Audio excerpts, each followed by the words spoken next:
সত্যি কথা বলতে কি জানো মা, যদি মন থেকে কিছু চাওয়া যায় ভগবানকেও হার মানতে হয়। বাবা, একটা খুব মজার প্রসঙ্গ আসে যে একজন বাবা তার ছেলের নাম রেখেছিল শখ করে দানবীর। কি নাম? দানবীর শব্দের অর্থ জানো? হ্যাঁ, যে দান করে। বলবো না? থাকবে? রাত হয়ে যাচ্ছে, ঘুম এসে যাচ্ছে, সব বলবো তো। তার নাম দানবীর। দানবীর শব্দের অর্থ যিনি দান করে। কিন্তু বাবা, নাম যেমন দানবীর, মানুষটা পুরো তার উল্টো। মানে পৃথিবীতে এরকম কিপটে কাউকে দেখা যায় না। তো পৌষ সংক্রান্তির দিন স্ত্রী বলছে, যাও না একটু গঙ্গা স্নান সেরে আসো। এইবার দেখবেন ওই দিনে গঙ্গা ঘাটে অনেক ভিখারি বসে, তাই না? দান করতে হয় তো, স্নান করে।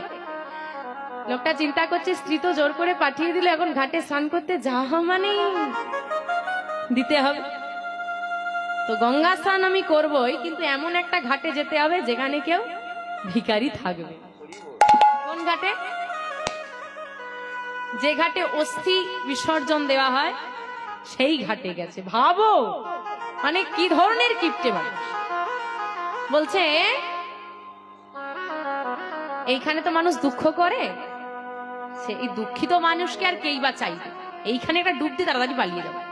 নেমে পড়েছে, ডুব দিয়েছে, আর ভগবান ভিখারির বেশ ধারণ করে গিয়ে ঝোলাটা পেতে ভিখাল দে।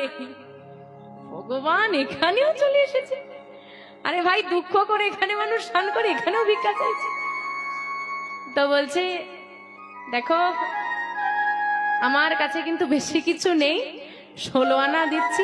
রাধে রাধে। 16 আনা তো আমি নিই না। আমি সারা মাসে একবার ভিক্ষা করি। ভগবান বলছে, আমি সারা মাসে কবার ভিক্ষা করি? একবার।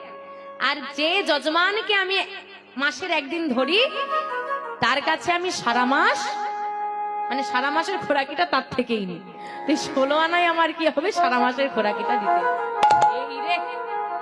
বলে, দেখো এত কিছু তো আমি নিয়ে আসিনি, যদি নিতেই হয় আমার বাড়িতে আসতে হবে। তো তুমি, আমি বাড়ি যাচ্ছি, কিছু কাজ মিটিয়ে বাড়ি ফিরবো, তুমি কিছুক্ষণ পর আমার বাড়িতে এসো। রীতিমতো বাড়িতে এসে আগে স্ত্রীকে খুঁজছে, কোথায় গো? শোনো, আমি কিন্তু মরে যাব। স্বামী, তুমি কি মরে যাবে গো? আরে আরে, এ মরা সে মরা নয়,